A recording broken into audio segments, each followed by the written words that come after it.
জয় মা। ভিতর দিকে দেখে আসি। এই গত 4 নভেম্বর 2025 মাননীয় বিচারপতি, প্রধান বিচারপতি শ্রী সুজয় পাল এবং মহামান্য বিচারপতি শ্রী পার্থ সারথী সেন কর্তৃক মাননীয় উচ্চ ন্যায়ালয়ের যে নির্দেশ সেটা আমি আজকে বলতে চাইছি।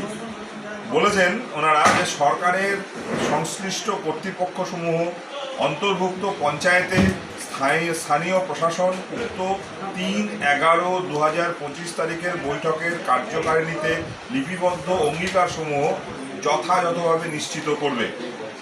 বল্লাকালী পূজা কমিটি উক্ত কার্য বিবরণীতে লিপিবদ্ধ অঙ্গীকারসমূহ কঠোরভাবে পালনপূর্বক কার্যকর করবে। পক্ষগণ উক্ত অঙ্গীকার পূর্ণরূপে এবং যথার্থ মনোভাব সহকারে বাস্তবায়ন করবে এবং সরকার কর্তৃপক্ষ এবং তার অধীনস্থ সংস্থাসমূহ নিশ্চিত করবে যে 2001 সালের বিধি অনুসারে নির্ধারিত স্থান ব্যতীত অন্য কোনো জায়গায় যেন পশু বলি সংগঠিত না হয়, এ বিষয়ে কঠোরভাবে নিশ্চিতভাবে পালন করবে এই নির্দেশটিকে।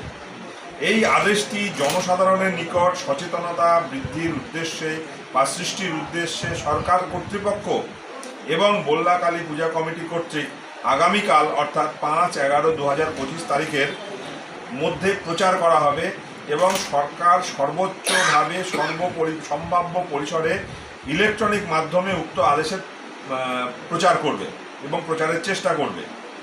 এই প্রসঙ্গে উল্লেখ্য যে বল্লা মন্দিরের বলিগৃহে কখনোই কোনো গণ পশু বলি অনুষ্ঠিত হয় না। সরকারি প্রাণী চিকিৎসক দ্বারা পৃথকভাবে পরীক্ষা করা হয় এবং কেবলমাত্র অনুমোদিত লাইসেন্সপ্রাপ্ত বলিগৃহে পৃথকভাবে পশু বলির জন্য সম্পাদন করা হয়, যা সম্পূর্ণভাবে মানুষের খাদ্য হিসাবে ব্যবহারের জন্যই ব্যবহৃত হয়। কোনো গর্ভবতী পশু, সন্তানের সঙ্গে থাকা পশু, 3 মাস বয়সের নিচের পশু অথবা অসুস্থ পশুকে কখনোই বলি দেওয়া হয় না এবং এগুলো আমাদের ধর্মশাস্ত্র বিরুদ্ধও বটে। কোনো পশুকে একটি পশুকে অপর পশুর সম্মুখে বলি দেওয়া হয় না। মা বল্লাকালীর অশেষ কৃপায় এবছর বল্লা মন্দিরে বলি কার্যক্রম কেবলমাত্র লাইসেন্সপ্রাপ্ত এবং কর্তৃপক্ষ অনুমোদিত বলিঘরের মধ্যেই মহামান্য আদালতের নির্দেশে যথাযথভাবে মেনে পালিত হবে। উল্লেখ্য যে বল্লাকালী মন্দিরে বলি কার্যক্রম মাননীয় সুপ্রিম কোর্টের লক্ষ্মীনারায়ণ বনাম ইউনিয়ন অফ ইন্ডিয়া এবং অন্যান্য মামলায় প্রদত্ত নির্দেশিকা কঠোরভাবে মেনে পরিচালিত হয়।